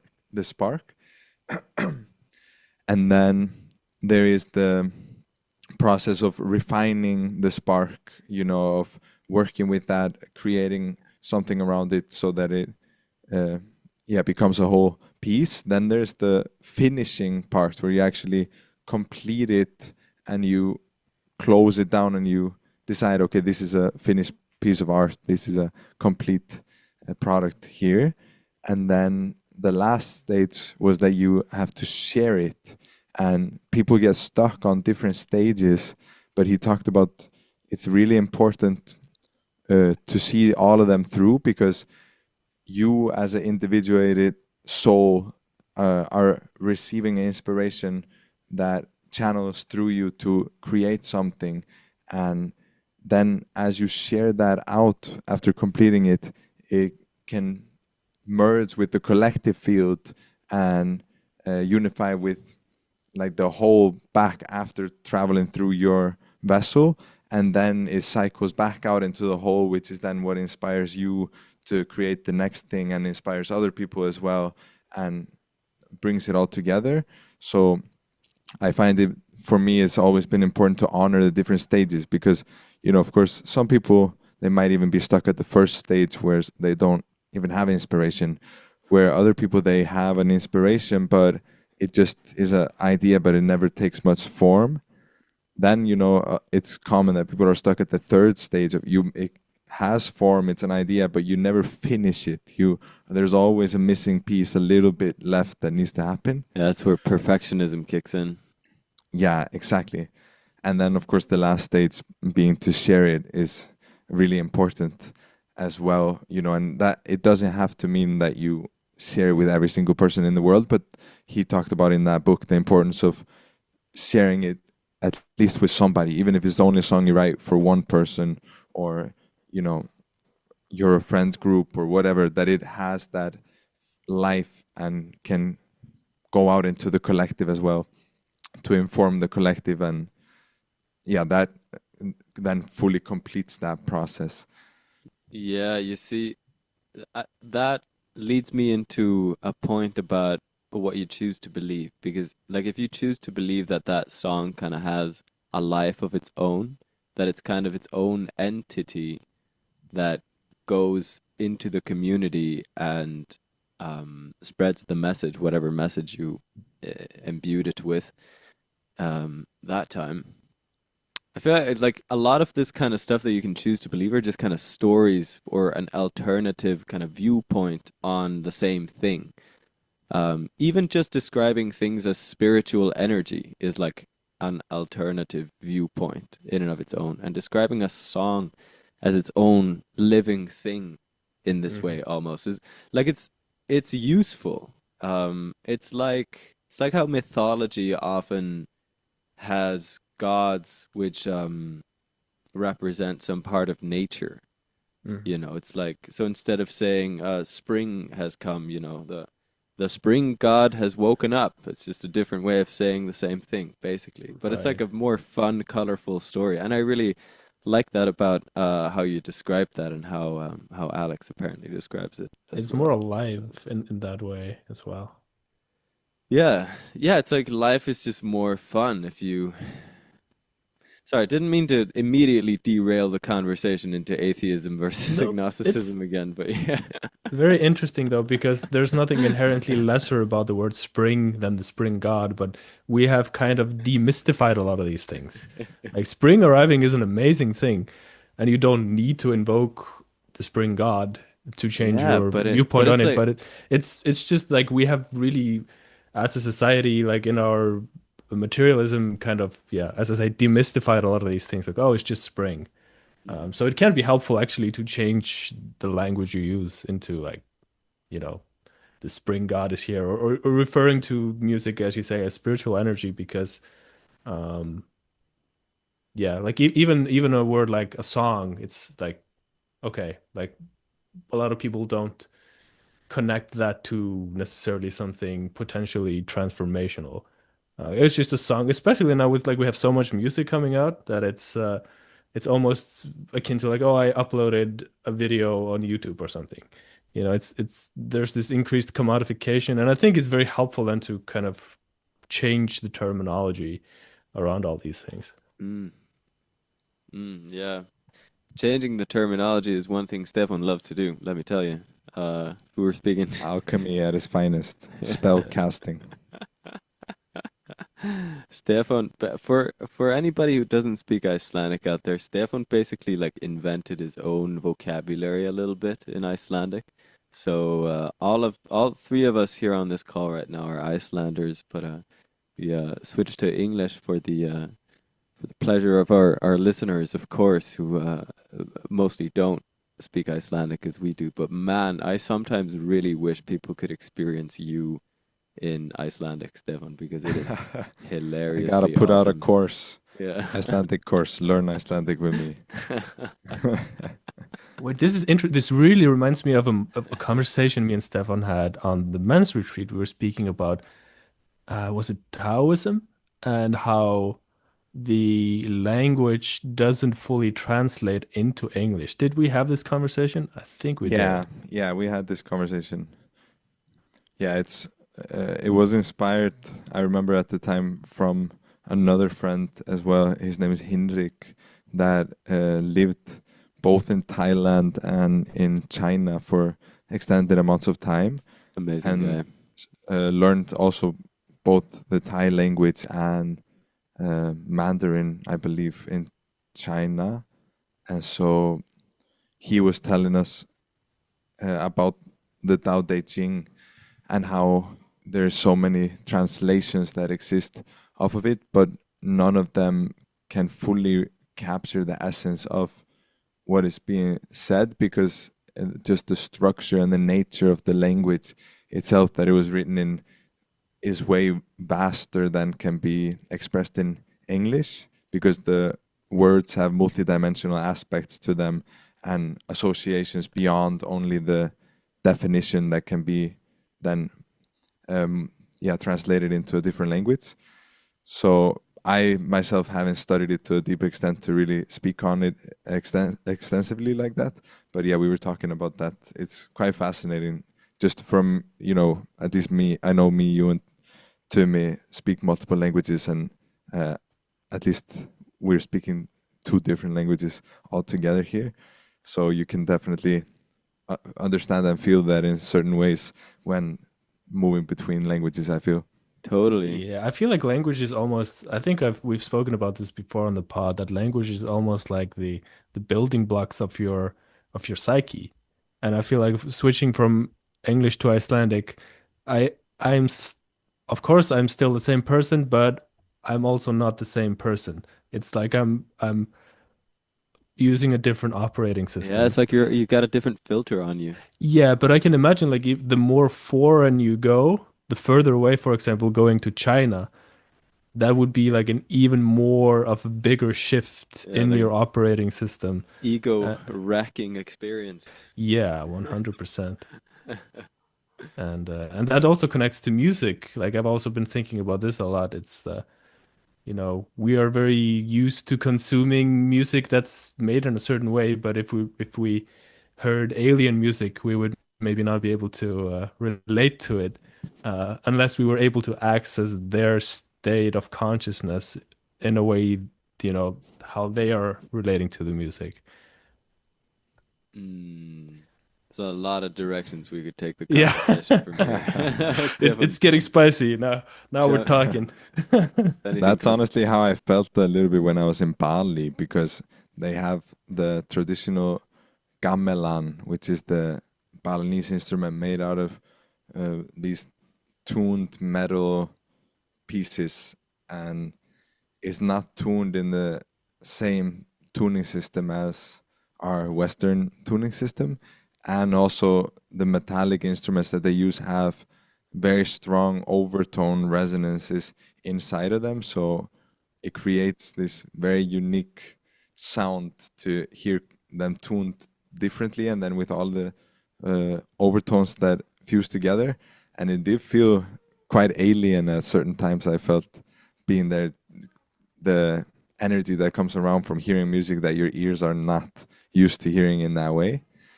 So yeah, that was something that came up for me, I remember. But I feel even with just music production, you can get quite alien just with synthesizers and stuff like that.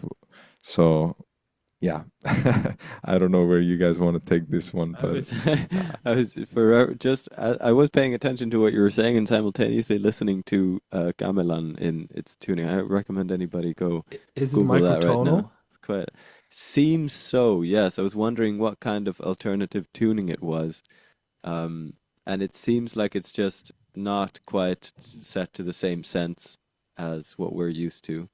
Right. And that Uh, is very much like a different language. Like yeah, we're not used to speaking microtonal, so it sounds off to us, or it sounds sounds off it key, sounds out of tune. Yeah, out of tune. exactly, exactly. And I But mean, you got a 24 tone scale, of course, chromatic scale in I think some Arabic countries. I'm not too familiar where exactly, but you know where they got essentially uh, half tones out of every half tone. So you got quarter notes and not, or quarter Mm. tones, I should say, and half tones. right. So Is being in tune is completely relative, yeah, basically. yeah, it is, and a lot of the Western system actually takes the way nature intended and kind of just approximates it, so it's not exactly harmonious all the time. Yeah, exactly. Yeah, it's you because you need the scale to go full circle. Exactly. So So yeah, if it was actually all in tune, you would offset it by a few semitones or something, yeah, microtones. because all the notes in the harmonic sequence are like simple fractions, 2/1 or 3/2, or 4/3, and so on. Which is the how a real perfect fifth and how a real minor seventh and how a real major third actually sounds out in nature, and what our ears like because we're used to that resonance in just naturally from any sound that we hear throughout the day, in the overtone spectrum of any sound that we hear throughout the day. Um, so, but to create the chromatic 12 tone scale that we have, we needed to exactly make it work out because every like when you go up one chromatic tone in the system that Western music theorists have worked out, you multiply the frequency that you had before by the 12th root of 2. It's very interesting because there's 12 notes, and if you put the 12th root of 2 to the 12th power, that is, go through the entire 12 note chromatic scale, always multiplying by the 12th root of 2, you get 2. And an octave is twice the frequency, you know. So they needed to do it that way just to make the math. And yeah. So you basically are Stefan's math teacher after all. Yeah. It's I it's uh, coming full I'm sure circle. Stefan knows this. I know all of this since years. I I was mostly aimed at listeners. I kind of assumed you know this as well, Helke, but it's an Yeah, interesting topic. I've studied this to some degree, not to the same depth. I've mostly seen Jacob Collier talk about this. I don't know if you know him. Yeah, Very interesting dude. of course. Uh, Yeah, there's a video where he modulates to G half sharp. Very interesting. yes, and he's showing the difference actually how it looks when you go fully harmonious and are not doing this approximation that we do in the Yeah, and West. what's funny is that a major third, the way it actually appears in the harmonic sequence, sounds kind of off to us because we're used to the other one. Right. A So it's all lot a matter more. of what you're used to, basically. Yeah, I, Yeah. yeah, I guess. As far as I'm aware, yeah. yeah, I've studied it both intellectually but also practically quite a lot through overtone singing and Oh, yeah, we've gone into that a little bit. Love that. yeah, exactly. And then developing my hearing for hearing overtones within both instruments, but also the sounds of nature, or you can hear in any refrigerator or like machine type sounds like that. Yeah, I have started getting really more and more into overtones in the recent years of feeling the power of just the simple ratios between them that have a very specific effect, each and every one, on the just human consciousness and the body as well. I got this tuning fork set, I think last year, that's tuned to the harmonic series, the overtone series, so you can match, whichever ratio it's got. I think it's got the eight first tones in the harmonic series, so you can put two tones at the same time with tuning forks, and then put on your ears and feel the effect of the perfect fifth or an octave or doing the major third. And it's very fascinating to hear the effects when you tune Yeah, in so it's clearly with them with the tuning forks. total trip. What I wasn't expecting to happen when I tried that out for the first time is that the notes seem to just change around a little bit. When you got the tuning forks like right up to your ears, there was the note, the fundamental that I could hear the tuning fork playing when it was a bit further away from my ears. And then when it was brought right up to like as close to the eardrum as you can go without killing the sound, um, it seemed to like merge into different overtones of that note, which I was hearing directly. So it was changing pitch, and it played like a different overtone got highlighted as the sound grew dimmer and dimmer, grew quieter and quieter. And it was a total trip, and they were always like harmoniously harmonizing together. It was a beautiful experience. Yeah, it's very interesting because what most people don't know that haven't studied overtones is that basically all notes that we think of as a single note is actually made up of a lot of small notes comprising together in the perfect sequence to create uh, one note. Unless you have a sine wave, which is the most simple waveform, that's just, a single harmonic. But then if you layer enough of them on top of each other, you get a unified note. All different frequency spots merge together to form a single note. And that was very much an epiphany when I realized this. So it may be what you are referring to there is that you actually like what seems as a unified sound when you look closer and closer, it's you can see that it's comprised of many other small Yeah, notes. it's wild. It's so wild.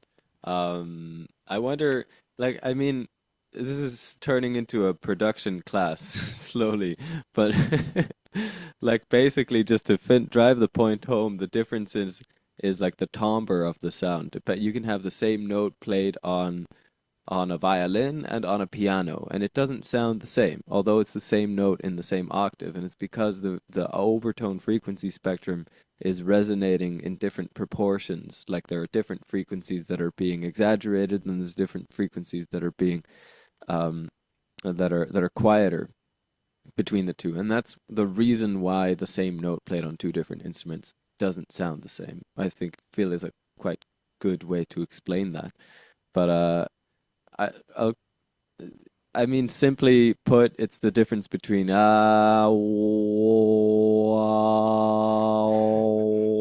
Simply different put. And different it's very, different very EQ. interesting. Yeah, bring on. Sorry, Helke, that needs to wait because I want some overtones singing right Oh, now. yes, bring it. Sorry.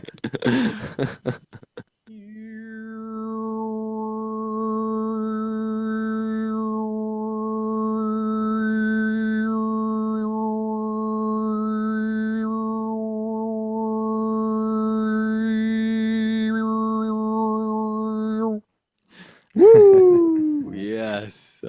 Yeah. Beautiful. So that was basically to finish that thread. That was like different points of the overtone of the fundamental Stefan was producing with his vocal cords being exaggerated through different resonating rooms in the kind of head cavities um, to exaggerate certain overtones, and then you can hear And them on your basically, own. just what I was going to add here is So that if you do this or just any modulation of your voice and you look at a frequency spectrum, it's very interesting to see because if you would do this, you would be able to see all the different overtones visually represented. Um, so I For recommend sure, yeah. if I people love have doing that. access. Yeah, yeah, it's so cool If you to have a do. Yeah, EQ with a visual yeah, function, it's really cool to see. yeah. yeah. For sure. I was almost tempted just to pull just a share screen right here on Zoom. We're recording this just like, okay, look at here, open up Logic. This is how it is. It's like, Right. I mean, I've done some throat singing, but I don't think I've ever been able to do this kind of overtone stuff. But just takes a little practice. I've gotten into it a little bit and definitely not on Stefan's level by any means, but is yeah. this considered throat singing because it doesn't like have the same timbre as all this kind of stuff? Um, Yeah, no, so this would be considered overtone singing right, traditionally. right. Yeah. But some people, depending, might refer to it as throat singing, but traditionally the more like this sound is more the throat singing, and then the Yeah. Right. I guess I'm just wondering if you're using the false vocal cords because a lot of people don't know that you have like different sets of vocal cords. You have the normie ones that you use from day to day, but then deeper in the throat you got the false cords, and we're not used to using those in our language, but in other languages it's more common to use them. And this is what you use when you do the throat singing. This is the false vocal cords vibrating. And I'm just curious when you're doing the overtone singing, if that is the false chords at play or some other mechanism. no. So what is at play within the overtone singing is that through the cavities in your mouth and in your skull, in your head, you are exaggerating a resonance of those overtones within them. Just as when you're in a shower or you're in a sauna or something, you can find the resonance of the sauna where it really exaggerates the tone that you're singing. You're basically shaping your mouth so that it resonates at exactly, if you're doing an octave, at exactly double the rate that the vocal cords are producing is resonating throughout your mouth, being exaggerated. But then as you change the shape, this different overtones resonate and get exaggerated and move out, and you can feel it even like how they move up the different parts in your head as they are resonating, but then you're projecting them out with the shape of your lips at the same time. You kind of purse, I think you say purse your lips Yeah. a bit, and that you can like feel it almost as a whistle, the vibration of the tone as it comes out of the mouth like that. Yeah. Wow. But It's it's so not interesting. whistling though for No, it's anybody. not whistling, but you feel it in a certain way as a vibration like that. Yeah, But it's cool. not whistling, yeah. I wanted to ask regarding this, like, were psychedelics involved with you discovering this? Because I remember how I learned to throat sing is as I stumbled upon it through psychedelics. And a lot of people, this spontaneously comes out, this kind of different kinds of resonances, because it is actually just working energy through your body in a different way. Mm.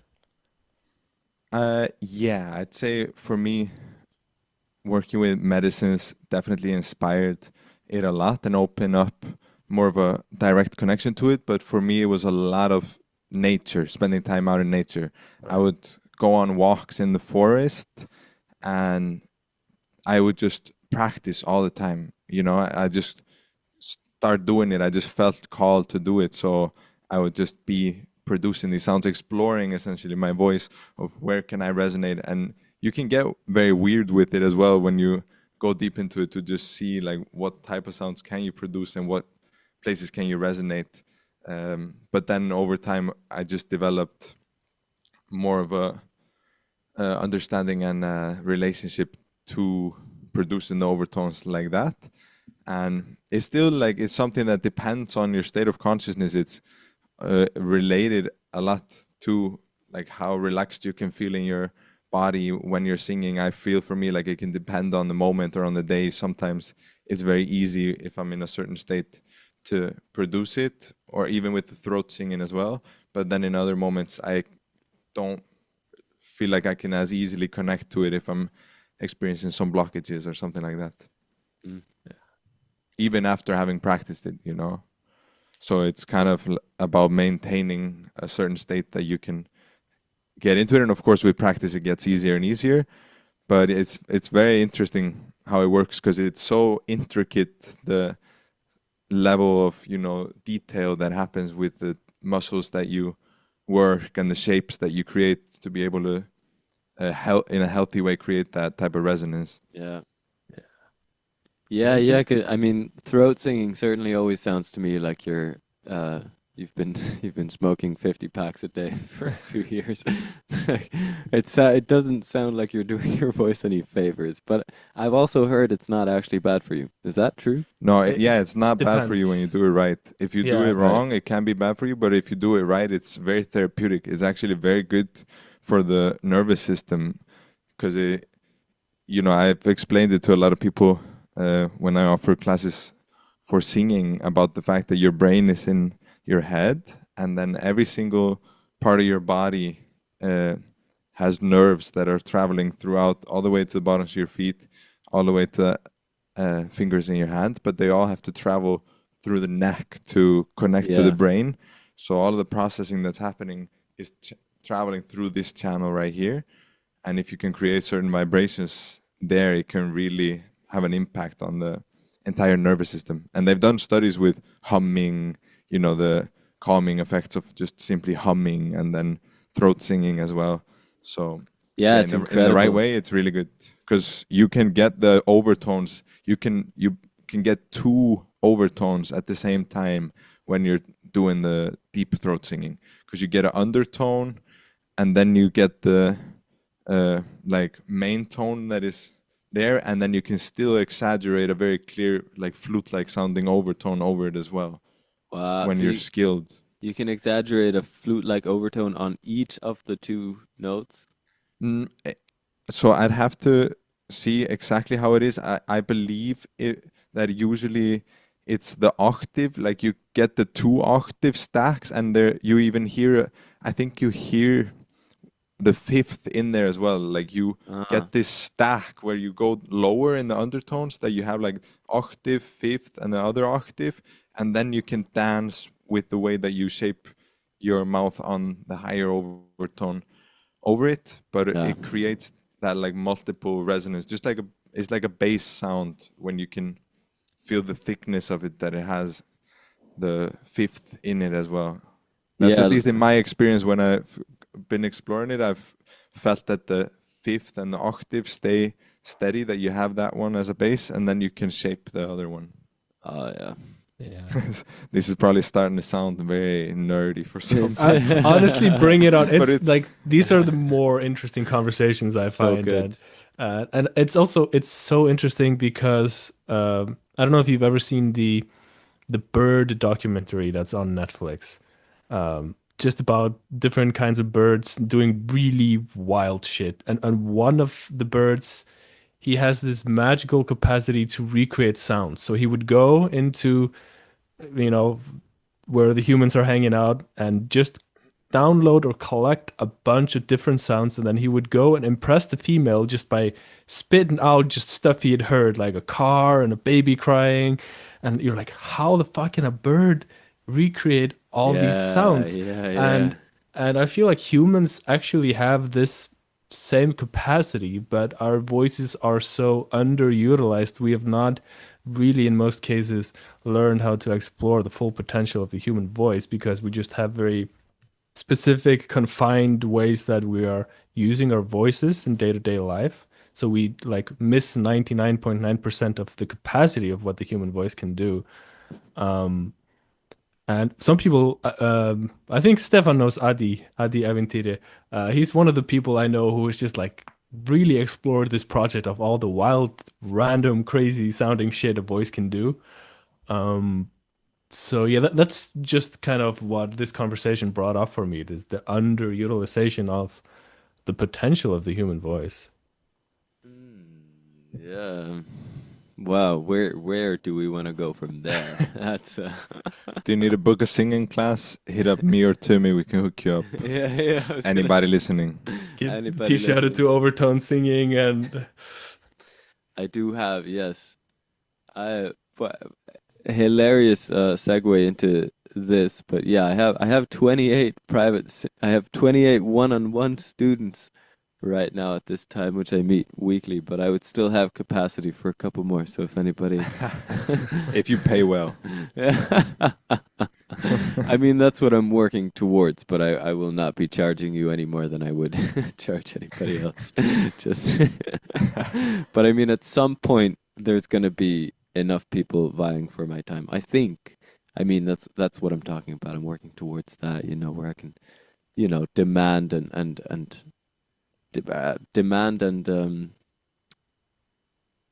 and what's the production and demand? No, it's not it. It's the this business phrase. Yeah, I'm totally tripping on my words right now. Anyway, it's a supply and demand. Supply and demand. That's the one. Jesus Christ. That's me, Fat, maybe. fast got me. I was gonna bring up the excuse. Just um, yeah. So it is. So it is. So it is. So you're gonna teach people how to do all this crazy shit with their voice. Yes, definitely. I am a certified Mongolian throat singing expert. It's gonna be $5,000 for a 2 week course. Thank you. You can bring me in and I can do some of that stuff. You can create a comprehensive all-around voice Awesome. exploration. Yeah, I believe, Stefan, you've done something like that, right? At some point. You were going in with Ivan at some point, creating a course like about, there was something about voice activation in there. I don't remember exactly. You know what I'm talking about? Yeah, well, I have a really good masterclass available on YouTube that is just called, I think, Singing and Vocal Activation Masterclass, something like that. It's on my YouTube channel, Yeah, I really like that it, one. which is a nice one if people want to check out. But yeah, we were building out a few years ago a course around it that never ended up fully uh, becoming realized. But if people do want to learn about it more, they can hit me up Yeah. because I got the codes. Just to reiterate. But I am working on an exciting new project right now that I'm not going to share too much about on this podcast right now.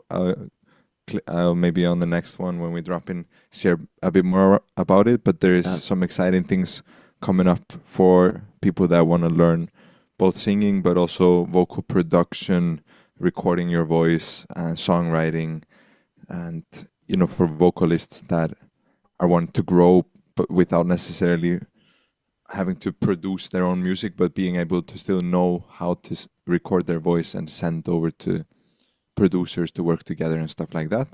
So, yeah, I'll share more with that later. Heck yeah. I mean, we'll have you on the podcast some other time again for sure. This is only the beginning. Yeah. And we Yeah. can get more nerdy with it. I always find Yeah, these are the more interesting conversations is like when we just allow ourselves to go fully into the nerdism. Yeah. Just go where the party takes you. Yeah, for sure. Be the swag you want to see in the world. exactly. Yeah, I have that on the fridge here. I'll bring it. Bring it on, bring it on. I thought you just pulled that out of the ether, but No, no, no, no. It's a phrase me and Stefan have been throwing around. Or oh, I I see. I think Ian as well, our friend we met in Guatemala as well. It might be flipped, but this is a Remember design this of. one? So good. No, it's not flipped. It's perfect. Oh no, you can see it. Yeah. Uh, that's fucking Got amazing. Gandhi on there. Yeah, Not did it the once, same way. not twice, but 3 times I he's made on him Yeah. there. look like extra gangster. Yeah. Right? We just put out one or the day before yesterday on Instagram that is the power of swag, and it's Eckhart Tolle, and he has his Right. book, The I Power saw of this. Now, but it's Power of Swag, and then he's like wearing chains with a Bugatti and just cash and everything around him. Such an interesting mix of worlds because when a lot of people think about the spiritual scene, it's very much kind of anti-material, it's anti-money, it's anti-showing off. Yeah, Um, that's the old summer of love hippie scene, But those guys right, got a lot of stuff wrong. for sure. Embrace all of it. Yeah. Embrace the grace. Embrace the grace. Look it Embrace in the the grace. face, just in case. Just in case. Bring it on, bring it on. Stefan is a freestyle rapper as well. Hey, I'm channeling these bars from outer space in a different place. We got the You shaman gotta feel doing the hey grace. nice. That's the um What wait. about Um, overtone rapping? This is an untapped market. Throat Oh singing rapping. Well, actually, Adi, he does throat singing rapping, and it's fucking insane. wait, Uh, what? yeah, Excuse me? How do you do yeah. that? He hasn't like recorded it, but we have been making some music together. I don't know if you've heard this, Stefan, but in ceremonies he does do throat singing, rapping. I've heard some artists do it, but I don't think I've heard him specifically. I'd love to hear though. Yeah, one day. Throat singing, rapping. Do we yeah, do we want to close the circle on overtones by quickly explaining how to sing overtones for anybody who's interested in trying this out? Because there isn't a lot to learn here. This is a pretty basic technique. Yeah, it's a simple practice where the way I like to get people introduced to it usually is just with the simple vowels of E and U. And as you move between those with a constant tone that you sing, you can feel the way that your tongue moves to create those vowel shapes. So E, U, E, U, E, U, E. And then you just have to focus a bit on what is in some vocal techniques called twang, which is twang. When you talk with a lot of twang, you have like this Country. sharpness and edge to your voice. Whereas if I talk with no twang, it sounds like this.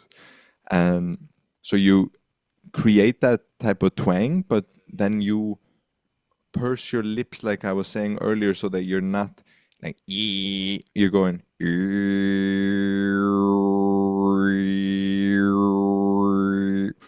and it's something you have to play around with. Every person has to feel it themselves of where the resonance comes out, but you can hear when it starts to hit and lean more into it, but you essentially are pressing your tongue up to the like back gums, I think in the soft palate of your mouth, like whereas the back ends of your teeth up as well.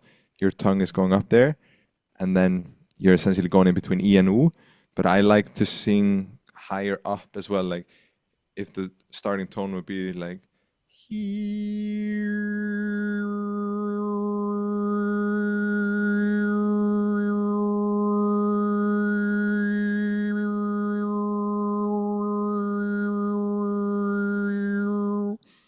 it's a bit easier to exaggerate them when you're a bit higher up, I find. But yeah, it's something that takes practice, but that's more or less what you need to know to get into it. Yeah, this is one of the things I feel that makes you a total spiritual gangster, Stefan. And I think we need to get into that concept a little bit about being a spiritual gangster. I was feeling that call before because I think Helke was alluding to that. It's a term we throw around a lot, being a spiritual gangster.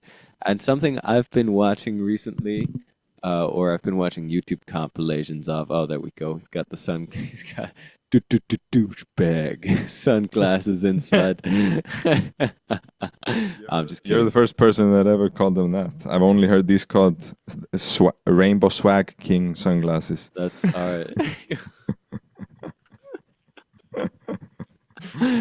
So I've been watching a lot of Peaky Blinders recently, and you know that show, The Peaky Blinders? It's about these Yeah. gangsters in Birmingham, the lawless streets of Birmingham It's quite in brutal. 1920s. Yeah, it's incredibly patriarchal as well. It's like, but there's some kind of kick I get out of watching just these dudes who don't take any shit from anybody. It's just like being a gangster. Like that's the essential meaning that gangster brings to the word spiritual. Like it just means that you're totally fucking over it. You're just, no matter what, I got my swag, I got my vibe, which is a very spiritual state. Being sure of yourself in whatever storms life throws at you, being able to handle it all with stoicism and confidence and courage. So. Yeah, but essentially, of course, being a gangster means threatening people with violence unless they give you money. So I'm not that. But yeah, you've kind of resonate with that definition, Stefan? Yeah, people have been calling me that since many years a lot, and I definitely resonate with that because I think there's a broader energetic association with the term gangster than the literal meaning, because I think, you know, in more like modern ways, you could say, ah, this is gangster or something. It means, you know, that there's a certain edge, there's a, you know, Yeah. swag to it. But at the same time, like you said, I find the main component to be the confidence as well that ties into that. And it is spiritual in the sense that you're creating from within without allowing the external to shift you or to influence you too strongly, but staying firm inside of yourself. And there's a level of audacity I find that's present as well. Of, you know, it's gangster to just be someone that just goes for it, like that Yeah. actually puts themselves out and creates something and believes in it and represents it, you know, in integrity and alignment. But that's my relationship to it and the way that I connect with it. I'm curious, have either of you studied spiral dynamics or Ken Wilber? What was the first thing? Spiral dynamics. Did you mean just like the physical concept? No, it's a model that was created of human developmental stages of humans on an individual and collective level, and then Ken Okay. Wilber developed a model. I don't know if it was based on that, but it was basically kind of the same model, but with extra nuances to it. And one of those stages is called stage red, and that is very much the gangster energy. But the thing is, when you have that stage raw and unfiltered without the more mature stages present, that's when you get. So every stage has kind of a toxic manifestation. So you could say that the literal definition of the word gangster is very much that kind of raw stage red energy. But part of how this model is utilized is that an integrated human being is able to integrate all these different stages of development into their being. So actually, a fully spiritually healthy person would integrate their inner gangster because that's a state of mind that's valuable to be able to tap into in certain moments. But if you have just that and you don't have the maturity, then that's when you get the criminals and the violence Yeah, and stuff like this. you gotta have the inner discernment for what values you choose, you know, or Yeah, for what. because if you really don't care what anybody thinks and you're just going for whatever you want, and I'm just gonna go to the store and I'm gonna just take this fucking guitar and walk out of the store because it's fucking mine, that would be, an excess of that type of energy. But that's still the same kind of energy that you're like, I'm just gonna put my music up there and I don't care what anybody thinks, Yeah, but it's it's a healthy or unhealthy manifestation of, energetically like a similar flavor for sure. I see what you're saying. yeah. I feel like there would be a potential argument to be made that on different levels of amplitude, these two behavior that or they become somehow fundamentally different, you know, because one is destructive in nature and the other Yeah, is positive in nature. Is um, right. uh, but yeah, really, you gotta have that, gotta have that inner discernment, yo. Just like Bible apologists when they read the Bible and don't actually listen to what the Bible says, but just cherry pick whatever suits them because they're not actually using that as a moral compass. They're using their own intuition as one. Um, Right. gotta not take the meaning of the word gangster too literally, just like people interpret Yeah, Leviticus not too literally. precisely. Yeah, but a big part of the word gangsta as well is being an entrepreneur, I feel. Like being the mafia don means that you're the head of the organization. Like you're balling, you know. You're totally you got the money, you got people working for you, you're providing people with jobs, even if some of them are a bit shady. And yeah.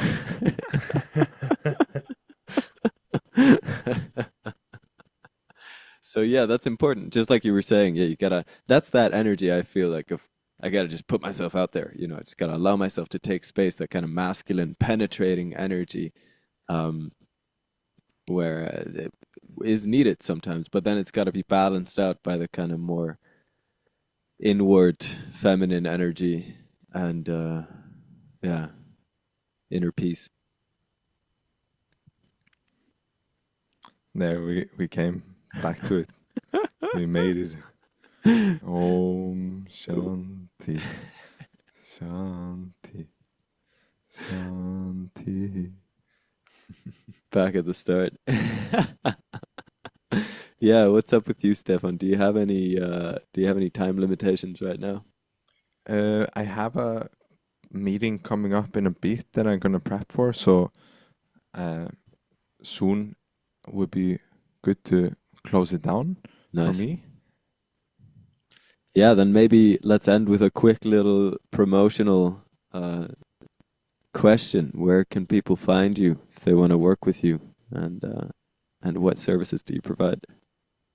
Thank you.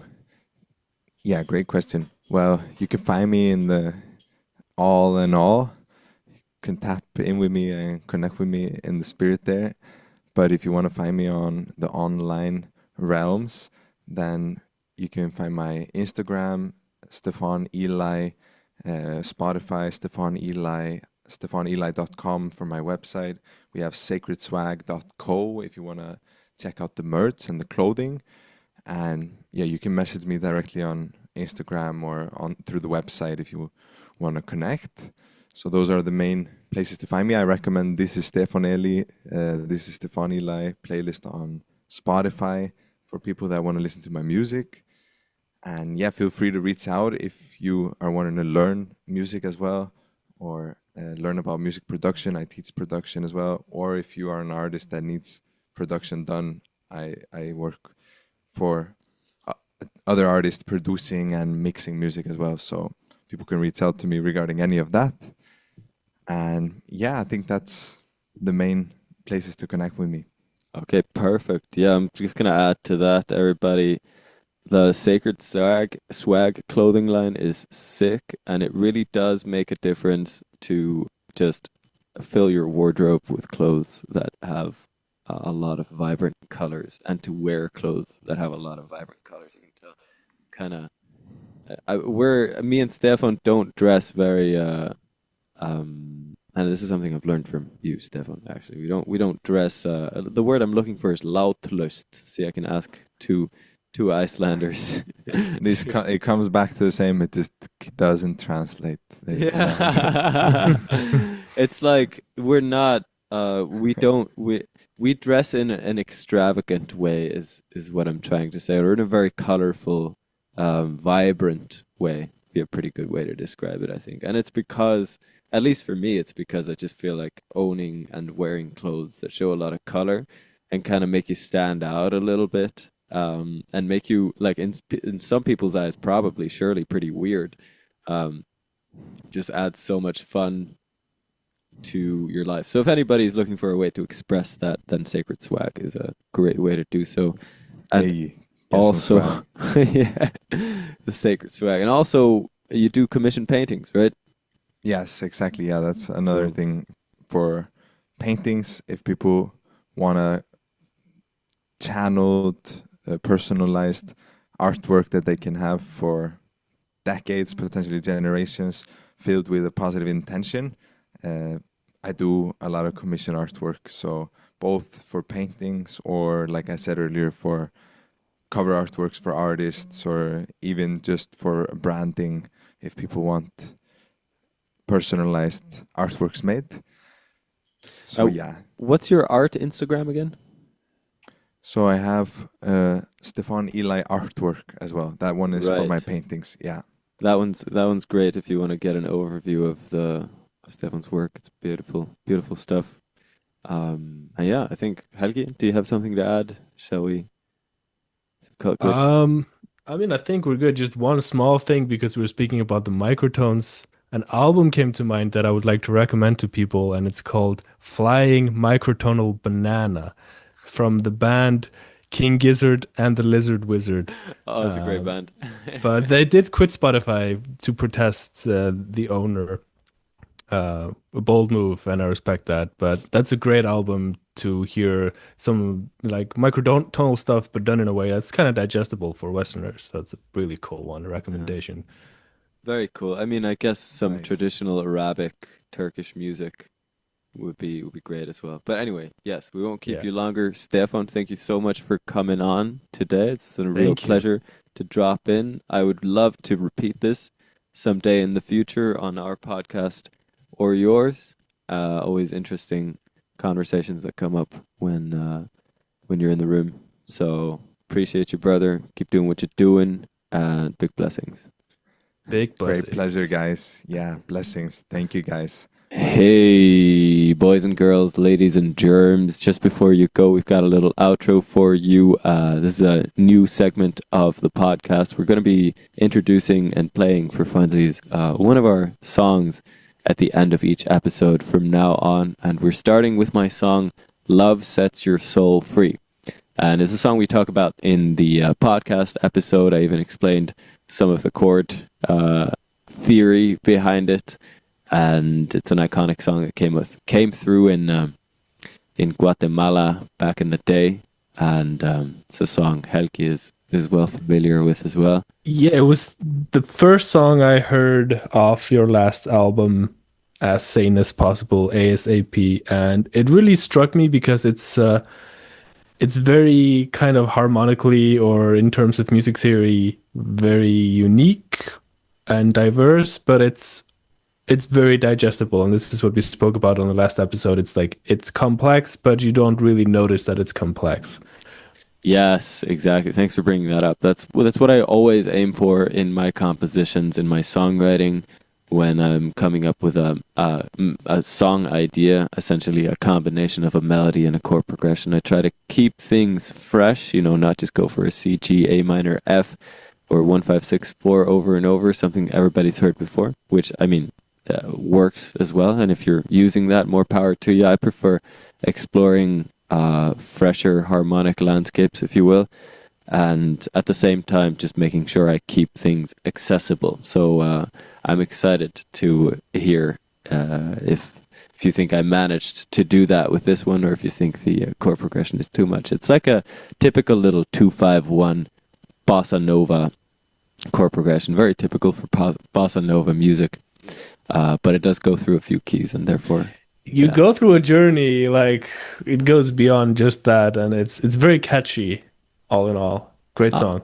Thank you. Like it a lot. Thank you, man. Yeah, I thought a lot about the dynamic structure of it as well, where I wanted to put in more drums and give it more drive, and yeah, it's a very curated listening experience for sure. Very thought through and through composed. So enjoy.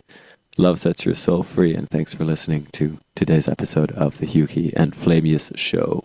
Until next week.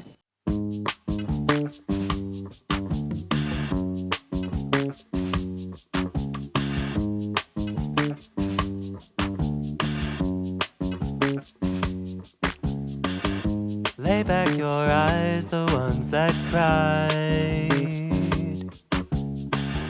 when your desires were denied.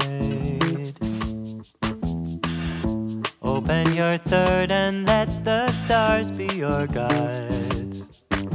Love sets your soul free.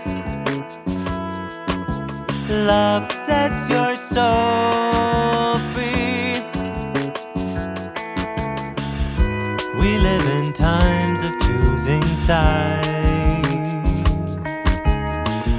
of taking orders from our pride. Shun the peace that pure awareness provides. Love sets your soul free. Love sets your soul free. This web of lies that needs transcending, we'll leave it right here at the door.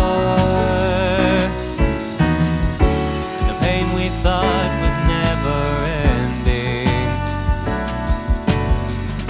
will never find us anymore.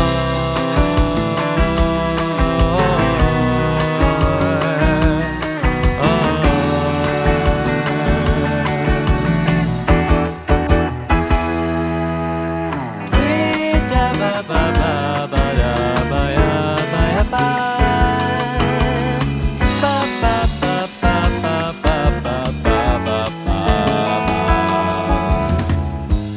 if this world you can't abide, know it reflects what's kept inside. And liberty lies where the two spheres collide. Love sets your soul free. Love sets your soul free. This web of lies that needs transcending, we'll leave it right here at the door. And the pain we thought was never ending will never find us anymore.